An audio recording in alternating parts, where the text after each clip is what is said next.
মুহূর্তে যে খবরের দিকে নজর রাখবো, প্যারোলে থেকেই জামিন। শিক্ষক নিয়োগ দুর্নীতি মামলায় জামিন অর্পিতা মুখোপাধ্যায়ের। ইডির বিশেষ আদালতে জামিন পার্থকনিষ্ঠ অর্পিতার মাতৃবিয়োগের পর বৃহস্পতিবার 5 দিনের প্যারোল এবং সেই প্যারোলের সময়সীমা বাড়াতে আর্জি অর্পিতার। আর এই প্যারোলের থেকেই জামিন।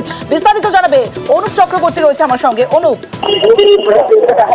ইতিমধ্যে শিক্ষক নিয়োগ দুর্নীতি মামলায় যে অর্পিতা মুখোপাধ্যায়, যার কিন্তু একেবারে যে ফ্ল্যাটে যে টাকার হদিশ পাওয়া গেছিল, তিনি কিন্তু প্যারোলে মুক্তি ছিলেন তার মায়ের মৃত্যুর পরবর্তী ক্ষেত্রে।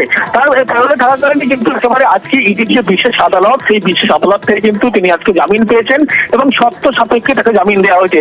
তিনি কিন্তু একেবারে প্যারোলে ছিলেন এবং আজকে যখন জামিনের আবেদন করা হয় সেই সময় কিন্তু আদালত তাকে জামিন দেয় এবং সেই জামিনের আবেদনে বলা একেবারে উল্লেখ করা হচ্ছে তাকে কিন্তু একেবারে পাসপোর্ট জমা রাখতে হবে, কলকাতার বাইরে তিনি কিন্তু কোনোভাবে যেতে পারবেন না। এই শর্ত সাপেক্ষে কিন্তু অর্পিতা মুখোপাধ্যায় তাকে জামিন দেওয়া হয়েছে। শিক্ষক নিয়োগ দুর্নীতি মামলায় তাকে কিন্তু গ্রেপ্তার করা হয়েছিল পার্থ চট্টোপাধ্যায়। তাকে যখন গ্রেপ্তার হয়েছিল প্রাক্তন শিক্ষামন্ত্রী, তার পরবর্তীতে কিন্তু অর্পিতা মুখোপাধ্যায় তাকেও গ্রেপ্তার করা হয়েছিল।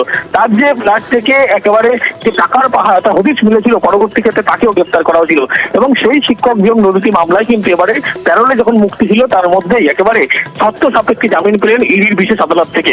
ইতিমধ্যেই তাকে জামিন যেমন দেওয়া হয়েছে এবং তার যে সমস্ত শর্ত দেওয়া হয়েছে, তিনি কিন্তু একেবারে কলকাতার বাইরে যেমন যেতে পারবেন না, তারই পাশাপাশি পাসপোর্ট কিন্তু তাকে জমা রাখতে হবে, এমনটাই কিন্তু নির্দেশ দেওয়া হয়েছে। ইতিমধ্যেই তিনি কিন্তু যদিও প্যারোলে মুক্তি আছেন, তার মধ্যেই ইডির যে বিশেষ আদালত, সেই বিশেষ আদালত থেকে তিনি জামিন পেয়েছেন, এমনটাই জানতে পারা যাচ্ছে। অর্থাৎ 857 দিন পর জামিন পেলেন অর্পিতা। আরো একবার জানিয়ে রাখি, প্যারোল থেকেই জামিন। শিক্ষক নিয়োগ দুর্নীতি মামলায় জামিন অর্পিতা মুখোপাধ্যায়ের। ইডির বিশেষ আদালতে জামিন পার্থকনিষ্ঠ অর্পিতার। প্যারোলের সময়সীমা বাড়াতে আর্জি অর্পিতার। প্যারোলে থাকাকালীনই জামিন মঞ্জুর অর্পিতার।